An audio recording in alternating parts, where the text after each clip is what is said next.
Olá, muito boa noite para você. Muitíssimo obrigado pela sua companhia. Hoje é sexta-feira, 3 de junho. E mais uma vez, como sempre, sob a indispensável proteção de Deus, o nosso Fala Baixada de hoje está no ar. Hoje mais um Fala Baixada especial, aliás, especialíssimo. Nós vamos conversar com a médica endocrinologista Lívia Lugarinho. Doutora Lívia, muitíssimo obrigado mais uma vez pela sua presença aqui no nosso Fala Baixada. Estou muito honrado, muito orgulhoso em receber a senhora aqui, viu? Eu que agradeço pelo convite, Mauro. Muito obrigada. É uma honra estar aqui participando com vocês. A senhora sabe, hoje é Dia Mundial de Combate ou de Conscientização à Obesidade Infantil. E por essa razão também é muito significativa a sua presença aqui. Vamos começar falando sobre esse assunto. Muitas crianças e jovens também, adolescentes, obesos, uns pré-obesos. Existe pré-obeso? Existe o sobrepeso, né? Sobrepeso, um pouco antes da obesidade. Infelizmente, é uma epidemia que a gente vive não só no Brasil, como no mundo, de obesidade, sobrepeso.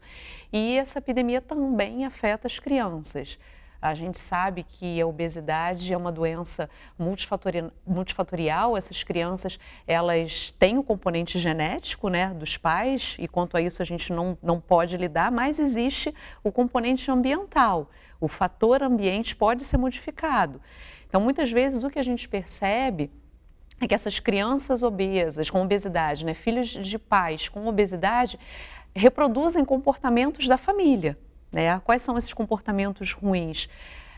Se alimentar vendo televisão ou mexendo, né? Criança com muito tablet, iPad, celular, cada vez fazendo menos atividade física, crianças cada vez mais sedentárias. A pandemia piorou muito e esse grupo de criança foi muito acometido. Foram crianças que pararam de ir à escola, pararam com as atividades, né, na escola, e isso com certeza fez com que essa epidemia ficasse ainda mais crescente. Mas, sem dúvida, esse componente ambiental, a gente vive num mundo mais sedentário. Quando a gente soma com os alimentos que estão disponíveis para essas crianças, a propaganda daquele alimento ultraprocessado, palatável, somado ao sedentarismo, faz com que a gente tenha essa tempestade perfeita nesse crescimento da obesidade infantil. Agora, doutora Lívia, não é a indústria, por exemplo, não é corresponsável por essa epidemia, que a senhora bem colocou, né, de obesidade no Brasil? Não sei se boa parte do mundo é assim, por a indústria e também a pouca fiscalização dos produtos que a gente consome? Então, isso é um ponto bem importante, Mauro, porque às vezes quando a gente compra um produto, os rótulos são aquelas letras pequenas, escondidas, a gente não consegue nem ler direito, né? Então, um dado interessante da gente divulgar é que a Anvisa aprovou por unanimidade uma mudança dessa rotulação dos alimentos embalados, né? Então, a ideia é que agora na parte da frente do alimento, ele venha com uma lupa e aquele alimento que tenha mais sódio, quer dizer, mais sal, ou que tenha uma adição de açúcar, ou que tenha uma gordura saturada, que é a gordura mais nociva, ele venha com essa sinalização. E isso vai ajudar no esclarecimento das pessoas no momento da compra. A lupa como indicador de que a gente deve prestar atenção ali onde tiver aquela, exatamente, aquela lupa, é para a gente prestar atenção naquilo, é isso? Isso, vai ser na frente da embalagem do produto, na parte de cima, que é uma parte visualmente, né, mais chamativa. Então, se o alimento for rico em sódio, em adição de açúcar e gordura saturada, vai haver essa sinalização. Isso já é lei? Já foi aprovado pela Anvisa. Isso vai melhorar bastante a vida da gente? Porque eu acho que vai ser mais fácil, né, Mauro, para as pessoas numa compra, no supermercado, conseguirem identificar um alimento mais nocivo, né, e evitar o que tem esse tipo de produto. Porque, na verdade, a criança não faz compras. Ela vai comer o que os pais comprarem. Isso serve, obviamente, para a alimentação dos pais e da criança. E falando em criança, um dos grandes vilões, né, que isso é bem evidenciado, são as bebidas açucaradas. A gente sabe que tanto sucos de caixinha, refrigerantes, têm um apelo muito grande para essa população. São bebidas relativamente baratas e vários estudos já demonstraram que elas são extremamente prejudiciais para o favorecimento de obesidade infantil e aí as consequências da obesidade. A gente vê hoje crianças, adolescentes já com diabetes, com pressão alta, com problemas de colesterol, que são condições que até então a gente só via em adultos. Hoje a gente observa já crianças e adolescentes com esses problemas. Então a obesidade antecipa várias outras doenças, como o diabetes é antecipado em razão da obesidade. Sim, a gente vê que são doenças que caminham juntas, né? Sim. A obesidade ela está associada com uma série de doenças, né? O diabetes é uma delas. Alguns tipos de câncer têm associação com a obesidade. Câncer de mama, por exemplo, câncer de endométrio, câncer em mulheres são associados com excesso de peso também. As mulheres com obesidade são mais vulneráveis. E voltando à questão das bebidas açucaradas, existe hoje um projeto para que haja uma tributação específica para esse tipo de bebida açucarada. Com o aumento da tributação, a ideia é que o consumo desse tipo de alimento diminua, a gente tenha menos oferta e o valor desse tributo seria repassado para a saúde, então seria um benefício dobrado, né?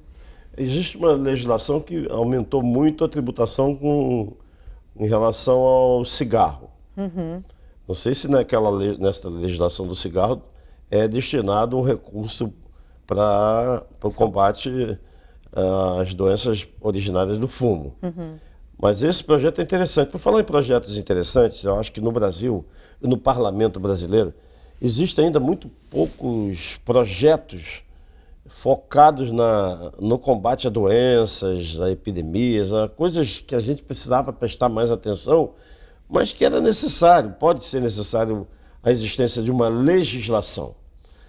Agora, nos últimos períodos parlamentares, a gente tem visto um número maior de profissionais de saúde na política, no Parlamento Federal. Aqui no Rio de Janeiro existem vários, um deles é o doutor Luizinho, né? Que tem sido um parlamentar muito dedicado às causas do combate à doença. Você não concorda? Sim, sim, sim, com certeza. Isso é muito importante para a gente, né? E, em especial, na obesidade, isso envolve todo um cuidado de transporte, de segurança pública, porque, por exemplo, muitos pacientes dizem que não conseguem fazer atividade física, que é tão importante, pensando em prevenção de obesidade, porque moram em áreas que não têm uma boa iluminação, não se sentem seguros de fazer no final do dia uma atividade. Se você demora muito tempo, não tem um transporte eficiente para chegar em casa, você não vai fazer uma comida saudável, você vai perder esse tempo de deslocamento sem poder fazer atividade. Então, o cuidado para a prevenção de obesidade envolve políticas públicas. Então, a gente ter representantes da saúde que têm esse conhecimento faz realmente toda a diferença. Também a educação, né? A gente fala que a educação vem de berço, da casa da gente, mas na escola também as professoras, né, os professores poderiam dedicar também um pouco de tempo nessa orientação do que comer, como comer, por que aquele alimento ou aquele outro. A gente quase não vê mais isso, né? Não, a gente tinha realmente esse cuidado. A senhora acha que as crianças são mais rebeldes hoje, não aceitam mais ideias? Não, eu acho que realmente está se perdendo um pouco daquela atividade física que a criança fazia. Acho que as crianças hoje estão cada vez mais presas à tela. Você vê, às vezes, em recreios de escola, as crianças não estão brincando, as crianças estão com os celulares. Então, isso faz com que a obesidade cresça. O sedentarismo é um fator de risco.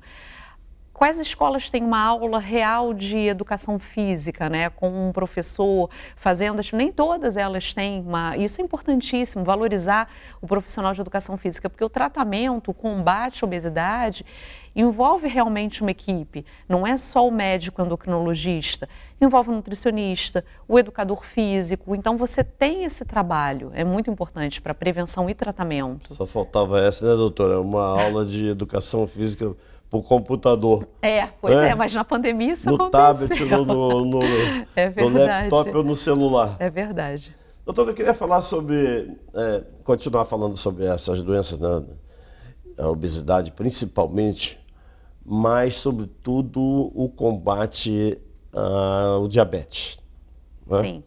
É uma doença que a gente vê crescente, é difícil a gente encontrar ou não perceber numa família que tenha pelo menos uma pessoa ou duas pessoas já com diabetes. Sim. Os órgãos públicos, na sua opinião, têm se dedicado com a necessária preocupação e intensidade ao combate ao diabetes? Então, essa epidemia de diabetes é associada à de obesidade. Como eu falei, Sim. são doenças que normalmente caminham juntas. Respondendo à pergunta, a gente tem as medicações. Muito se trabalha com tratamento, a gente tinha que trabalhar muito com prevenção também, né? Se prevenindo a obesidade, se previne o diabetes, é uma das formas. Isso pensando, obviamente, no diabetes mais comum, que é o diabetes tipo 2, o que está associado com a obesidade. Eu não estou entrando no diabetes tipo 1, que é uma doença mais comum na infância e adolescência, uma doença autoimune. Essa a gente não teria como, entre aspas, prevenir. Eu estou falando da forma, né, do diabetes tipo 2. O que a gente tem hoje são medicações de distribuição gratuita para tratamento de diabetes, algumas medicações, uma recentemente até incorporada ao SUS. Mas um ponto bem interessante, Mauro, que você está falando do diabetes, a gente não fala em cura de diabetes, mas a gente tem que orientar principalmente aquela pessoa que descobriu diabetes há pouco tempo, 5, 6 anos de diabetes, que ela tem a possibilidade de remitir o diabetes, a gente fala de remissão, com uma medida intensiva de estilo de vida, perda de peso. Se ela perde peso, 10, 15% do peso, vários estudos mostram que ela tem uma chance, como eu falei, a gente não diz cura, mas de remitir o diabetes, de conseguir até ficar sem nenhuma medicação para o diabetes. Olha, então isso é muito importante. Zerar. Exatamente. A gente fala em remissão, que é sem nenhuma medicação com o nível que a gente detecta no exame de sangue, né, que é hemoglobina glicada, é um exame que a gente faz para o diagnóstico de diabetes. Abaixo de 6,5, que é um valor dito normal, a pessoa sem remédio para o diabetes, a gente diz que a doença está em remissão. E muitas vezes isso é conseguido com a perda de peso. Como se faz essa perda de peso? Atividade física, mudança da alimentação, e existem hoje medicações aprovadas, existem 4 medicações aprovadas no Brasil para tratamento de obesidade. Então a gente tem, inclusive, uma delas aprovada já para a população a partir de 12 anos. A gente estava falando de obesidade infantil, então existe também a possibilidade de tratamento para esse grupo etário. Redução do peso através de medicamentos. Sim, ou através de medicamentos combinados com mudança de estilo de vida. Normalmente é um conjunto de tratamento, né? A gente orienta a alimentação, mudança de estilo de vida e muitas vezes a gente recomenda sim o tratamento de obesidade. A grande questão do tratamento com medicação para obesidade é que ele deve ser feito com acompanhamento médico, preferencialmente com um endocrinologista, que é o especialista no tratamento da obesidade, nunca usar o remédio que o amigo usou, que o vizinho usou. Esse tratamento tem que ser individualizado e com continuidade. Hoje a gente tendo essas medicações seguras, a gente consegue sim controlar o diabetes. O que não pode se fazer é procurar na internet, comprar medicamentos ditos, entre aspas, né, naturais, à base de chás. A Anvisa recentemente proibiu uma gama enorme de medicamentos, entre aspas, que era uma combinação de várias substâncias que a gente nem sabia exatamente dizer que tinha. E isso é um risco sério, risco para dano de fígado e chance até de morte por uma lesão de fígado com o uso dessas medicações ditas naturais. Eram chás emagrecedores que a gente não sabia nem que tinham componente. Soluções mágicas. Não existe. Isso aí tem que ser com acompanhamento médico e com as medicações que a gente tem segurança. Quais são as medicações que a gente tem segurança para usar? São as medicações que são aprovadas pela Anvisa para tratamento de obesidade. Essas é que devem ser usadas com acompanhamento médico, porque o que é bom para uma pessoa pode não ser bom para o outro. A gente tem que realmente individualizar. Estou conversando com a médica endocrinologista Lívia Lugarinho. Professora, eu queria pedir licença por alguns minutos para o nosso intervalo. e propor, fazendo uma pergunta que pode soar um pouco grosseira, e a senhora me corrija se estiver errado. O diabético, o cara que sabe que tem a doença, e ele não segue, e ele não vai na orientação do médico, ele pode ser considerado um suicida? Queria que a senhora respondesse daqui a pouco, depois do nosso intervalo. Só existe um lugar onde o dinheiro vem antes do trabalho. No dicionário. Pioneirismo, qualidade de ensino, excelência nas instalações, responsabilidade social e consciência ambiental. Venha para a Unig. Seu futuro começa na mais bem preparada Universidade da Baixada e do Noroeste Fluminense. Unig, Universidade Iguaçu. Estamos de volta com o nosso Fala Baixada especial de hoje, conversando com a médica endocrinologista Lívia Lugarinho. Doutora Lívia, eu lhe fiz uma pergunta antes do nosso intervalo, porque o diabético é um paciente muito rebelde, a senhora não acha? A senhora orienta, ele vai e volta. Quando compara com os exames anteriores, eu acho que o paciente acha que vai enrolar o médico. Mas quando ele vê e compara, às vezes as taxas são piores. Ele não poderia comparar o paciente como um suicida, que ele sabe que não pode comer aquilo, não pode beber aquilo, tem que fazer atividade física e não faz. Então, na verdade, infelizmente, né, a pessoa começa a ter aquelas complicações do diabetes, porque o problema do diabetes são as complicações que a gente fala de microvasculares, né, em pequenos vasos, né, que vão dar os problemas nos olhos, nos rins, nos pés, até com chances de amputação. E os problemas macrovasculares, eles têm uma chance maior de infarto, de AVC. Então, são problemas que vão surgindo com o tempo. Infelizmente, às vezes a pessoa se conscientiza de um tratamento e quer tratar, mas já muito tarde.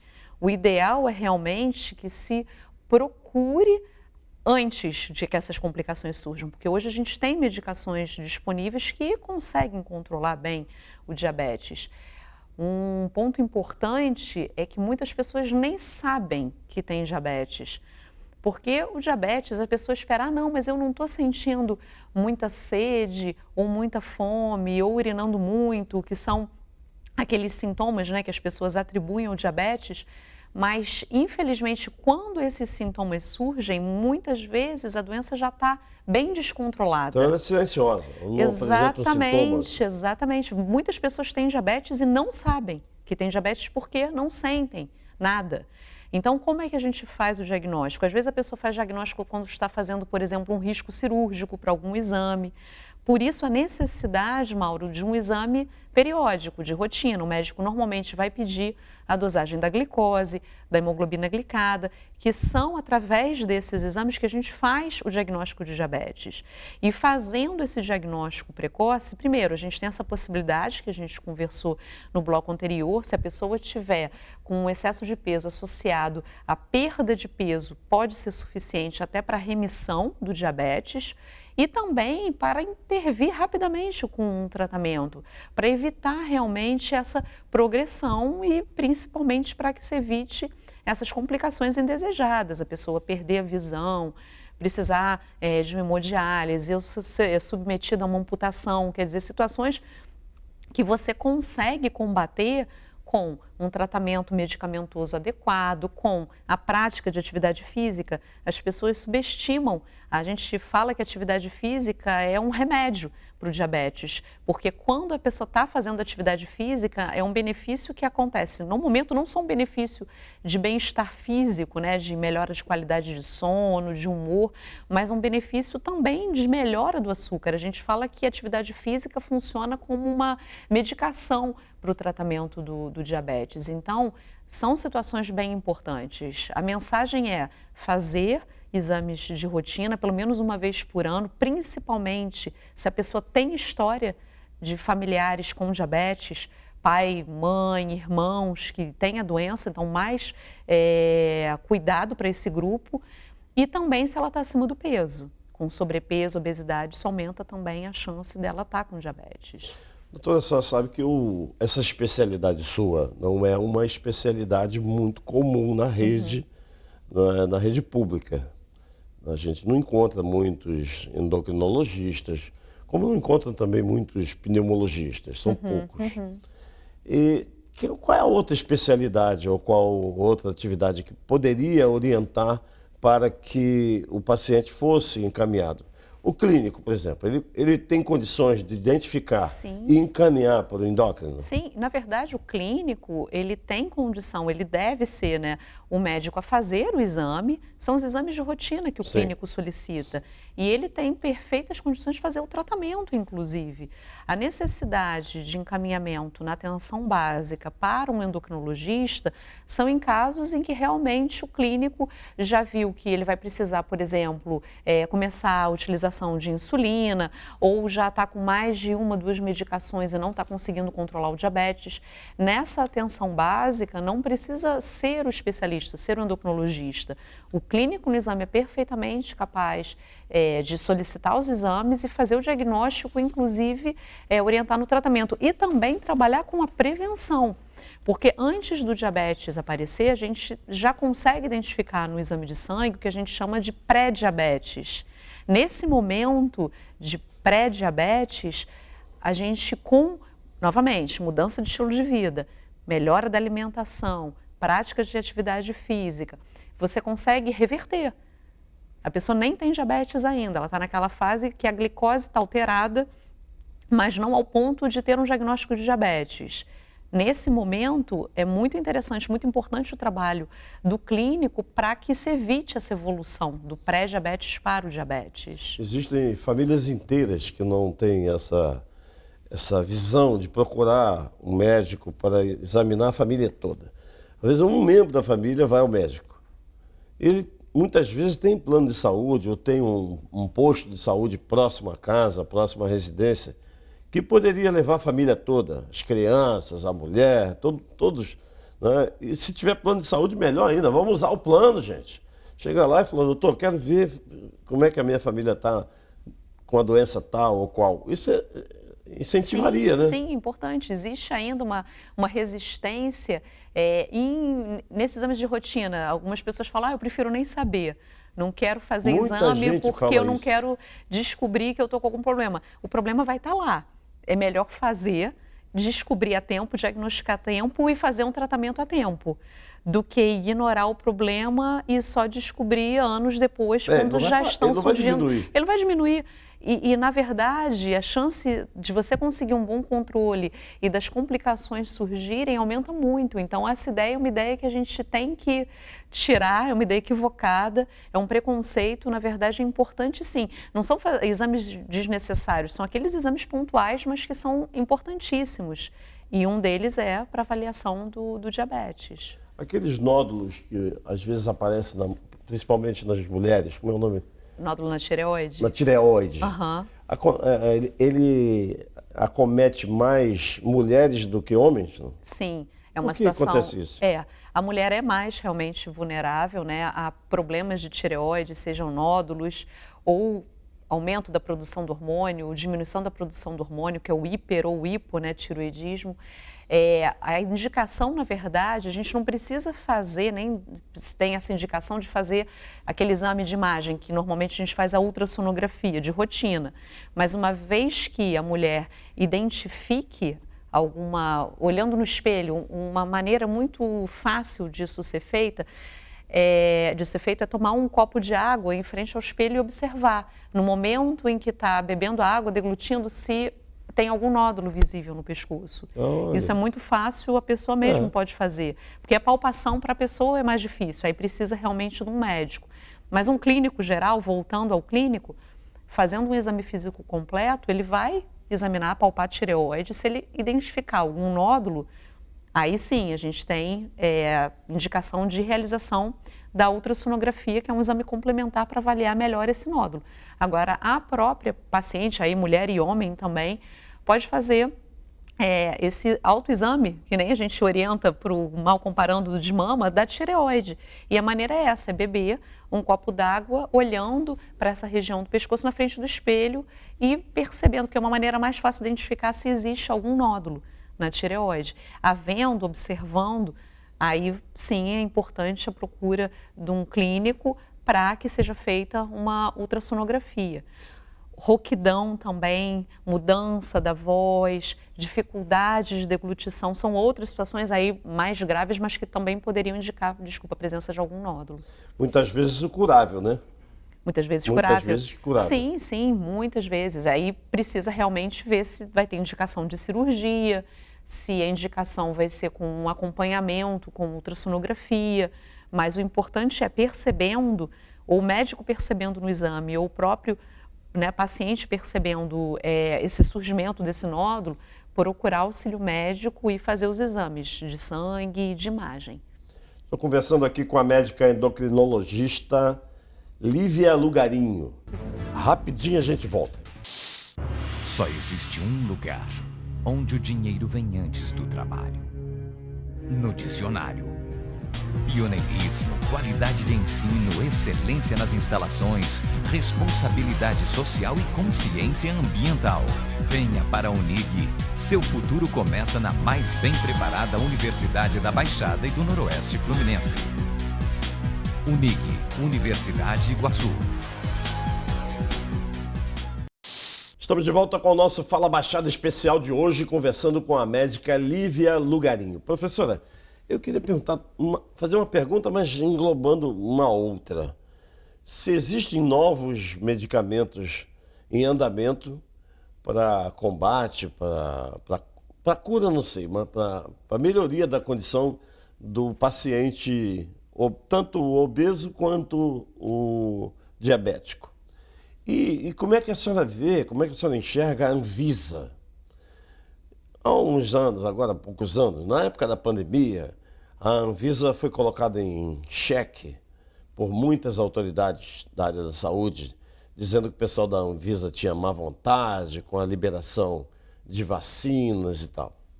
A senhora que é doutora, pós-graduada e tem vários cursos no exterior, como é que é, fora do Brasil, na área da saúde, como é que a nossa Anvisa é vista? É respeitada ou não é? Então, Mauro, boa pergunta. É muito bem respeitada. A Anvisa equivale ao FDA, né, americano, é o controle, né, das medicações, é extremamente competente e criteriosa.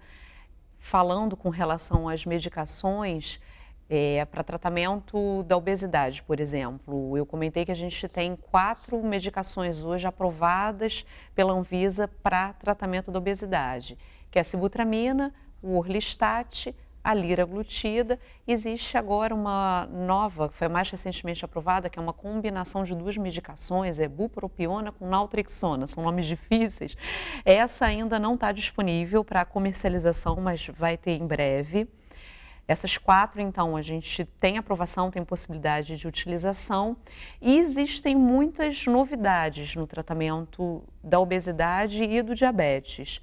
Recentemente, a gente teve a aprovação pelo FDA de uma nova medicação para tratamento do diabetes, a tirzepatida, que a gente acredita que em breve vai ser também aprovada pela Anvisa, que é uma medicação que se mostrou muito eficaz para a melhora, né, o controle do diabetes e com benefícios muito grandes para a perda de peso. Muitas dessas medicações hoje para tratamento da obesidade são medicações que foram feitas, estudadas para o tratamento do diabetes. A gente tem um exemplo dessa substância, de uma dessas 4 aprovadas para tratamento da obesidade, que é a liraglutida. Ela é utilizada também para o tratamento do diabetes. E a gente tem uma outra medicação já comercializada no Brasil para tratamento do diabetes, que é a semaglutida, que já foi aprovada pelo FDA, já é comercializada lá para tratamento de obesidade e que a gente acredita que muito em breve vai ser utilizada. Ela já é vendida no Brasil para tratamento do diabetes. Muitos médicos já utilizam o que a gente fala de off-label para tratamento de obesidade, porque a gente sabe que é uma medicação que já é aprovada fora do país para esse fim, e a gente já utiliza também, apesar dela ainda não estar aprovada especificamente para esse fim, ela já é aprovada fora, já é comercializada fora.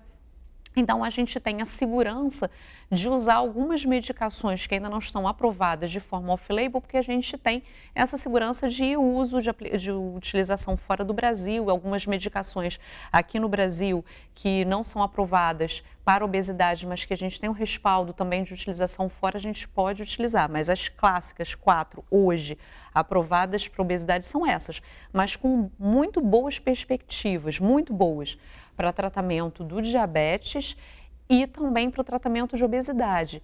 E um outro ponto interessante que hoje está se valorizando muito na endocrinologia, que o tratamento, como a gente comentou, está falando muito, né, de diabetes, o tratamento do diabetes hoje, ele vai um pouco além de só conseguir o controle da glicose. Claro que esse é um alvo importantíssimo, mas a gente percebe que algumas medicações para tratamento do diabetes também podem reduzir o risco de doença cardiovascular. Isso é uma novidade, né? Sim. É o que a gente fala que é o que mata, né? O que realmente mata as pessoas são as doenças cardiovasculares. Então, você ter a possibilidade de utilização de remédios que vão melhorar a glicose e prevenir doenças cardiovasculares é uma mudança de paradigma no tratamento do diabetes. Então, essas medicações mais recentes trouxeram uma novidade, né? Essa característica no tratamento que foi extremamente benéfica. Agora, doutora Lívia, quanto mais recente, o medicamento mais caro, né? A patente não é quebrada, demora. Sim. E aí não é para uso da nossa gente, do pessoal mais pobre, né? Mas que mais necessita. Ela precisava ter um medicamento que pudesse atingir uma camada maior da população, a senhora concorda? Sim, concordo. Infelizmente, esses remédios, é o que você falou, Mauro, são remédios, principalmente por serem novos, caros, inacessíveis para grande parte das pessoas. E existe também ainda, se tratando agora mais de obesidade propriamente dita, um certo preconceito ainda no tratamento da obesidade. A obesidade, ela só acho que bem recentemente foi entendida como uma doença crônica, com necessidade de tratamento. A obesidade muitas vezes era colocada como a pessoa tem falta de força de vontade, ela não consegue controlar a alimentação, se ela controlar a alimentação, fizer atividade física, ela resolve o problema. Não é simples assim. Se fosse tão simples, a gente não estaria vivendo uma epidemia de obesidade, se fosse só isso. Então, infelizmente, a obesidade, o tratamento com medicação para obesidade, eu acredito que ainda seja visto com um pouco de estigma. E haja ainda um pouco de preconceito. A gente não tem, por exemplo, no SUS nenhum tratamento para obesidade aprovado, liberado. Nenhum. Para obesidade, especificamente, não há. Então, realmente, a gente, claro, que tem que trabalhar muito com prevenção. Já conversamos sobre a questão da alimentação, da tributação dos alimentos açucarados, da sinalização dos rótulos dos alimentos gordurosos, com adição de açúcar, da necessidade de políticas públicas para incentivo de atividade física, de alimentação saudável. Isso é fundamental, trabalhar na prevenção. Conscientização também do conscientização. Obeso, né? Mas você precisa também ter medicação disponível. E esse entendimento que a obesidade é uma doença e que alguns pacientes precisam sim de, além da mudança de estilo de vida, da alimentação, da atividade física, utilizar uma medicação para tratamento de obesidade é muito importante. Doutora Lívia, precisamos de mais um intervalo, mas bem rapidinho a gente volta. Só existe um lugar onde o dinheiro vem antes do trabalho. No dicionário. Pioneirismo, qualidade de ensino, excelência nas instalações, responsabilidade social e consciência ambiental. Venha para a Unig. Seu futuro começa na mais bem preparada Universidade da Baixada e do Noroeste Fluminense. Unig, Universidade Iguaçu. Estamos mais uma vez de volta com o nosso Fala Baixada especial, conversando com a professora Lívia Lugarinho. Professora, eu conheci pessoalmente e já estive várias vezes com ele, um especialista em cirurgia bariátrica, que é o Dr. Cid Pitombo, não sei se a senhora conhece. E ele comandava uma equipe grande no governo do estado, né, da Secretaria de Saúde, especificamente para cuidar de cirurgia bariátrica. A cirurgia bariátrica é um fator importante na vida das pessoas? Tem um determinado momento que não tem outro jeito, precisa fazer a cirurgia bariátrica? Então, Mauro, sim, a cirurgia bariátrica ela faz parte, né, do tratamento da obesidade. Claro que existem indicações para cirurgia, a gente recomenda a cirurgia quando o paciente tem uma obesidade acima, a gente classifica em graus, né, a obesidade é aquela grau 3, quando a pessoa tem um índice de massa corporal maior. Ou então, quando ela tem uma obesidade grau 2, mas que já tem complicações da doença, por exemplo, tem diabetes, não é para qualquer tem pressão barrigudinho alta. igual a mim, não, né? Não é. E assim, a gente teve realmente um grande problema na pandemia, né? Primeiro que as pessoas ganharam muito peso, né, na pandemia, todo mundo mais ansioso, estressado, comendo mais, sedentário, e também para as pessoas que estavam aguardando a cirurgia bariátrica, porque cirurgias eletivas foram cirurgias suspensas durante a pandemia, né? Não se podia fazer.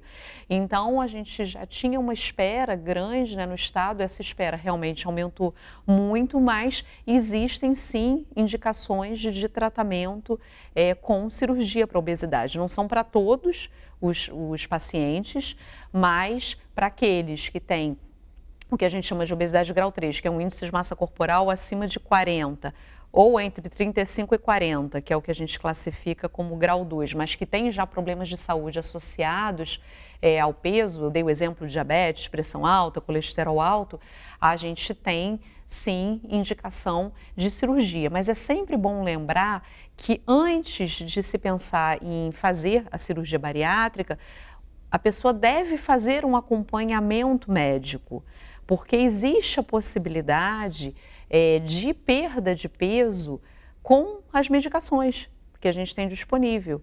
E a gente, às vezes, tira pessoas da bariátrica com o tratamento da obesidade com essas medicações. Então, a cirurgia está indicada no Brasil para essas pessoas com obesidade, com índice de massa corporal maior, mas que não tenham tido um sucesso prévio com um tratamento medicamentoso. Não respondeu. Tenha que ser acompanhada por um especialista, por um endocrinologista, por pelo menos 2 anos de tratamento. Se ela não tiver resposta, aí sim ela é candidata. Não é um primeiro momento. Não é, nunca fiz nenhum tratamento para obesidade, vou fazer a cirurgia bariátrica. O interessante é que ela passe pelo menos 2 anos em tratamento com o endocrinologista, vendo as medicações disponíveis, vendo se a gente consegue controlar essa obesidade. Hoje a gente trabalha muito com um conceito novo de obesidade controlada, controlar, porque às vezes perdas, Mauro, que a gente considera perdas não muito significativas, por exemplo, 5% do peso, 10% do peso, são perdas muito importantes, revertem diabetes, melhoram qualidade de vida, melhoram fertilidade, algumas mulheres que têm dificuldade de engravidar pelo excesso de peso, melhoram o colesterol. Então, às vezes perdas que muitas pessoas podem considerar modestas, são muito importantes. 5% do peso de perda já vai ter um impacto em qualidade de vida bom. Então, a bariátrica é uma excelente ferramenta para tratamento, mas não é a única ferramenta e nem deve ser uma primeira opção. A gente sempre recomenda que seja feito um tratamento com endócrino por pelo menos uns 2 anos antes. Doutora Lívia, eu queria ver se dá para combinar com a gente. Não dá para a senhora ficar tanto tempo sem voltar aqui no nosso programa para dar essa aula para todos nós, né, gente? É super importante conversar com a doutora Lívia Lugarinho. Mas, infelizmente, o nosso programa de hoje está terminando. Eu quero muito agradecer o prestígio da sua presença aqui e colocar nossas câmeras inteiramente à sua disposição. Mauro, eu é que tenho que agradecer o privilégio, a oportunidade de estar aqui essa noite com você. E a mensagem final, eu acho que é essa. Procure um atendimento médico para exames de rotina, não deixe de cuidar da sua saúde e da sua família, em especial agora, né, em alusão ao combate à obesidade infantil, a criança que você perceba que está acima do peso. Muito bem, muitíssimo obrigado, doutora Nívia Lugarinho. O Fala Baixada é assim, compromisso com a verdade, compromisso com você. Muitíssimo obrigado pelo prestígio da sua companhia. Um grande abraço e até segunda-feira.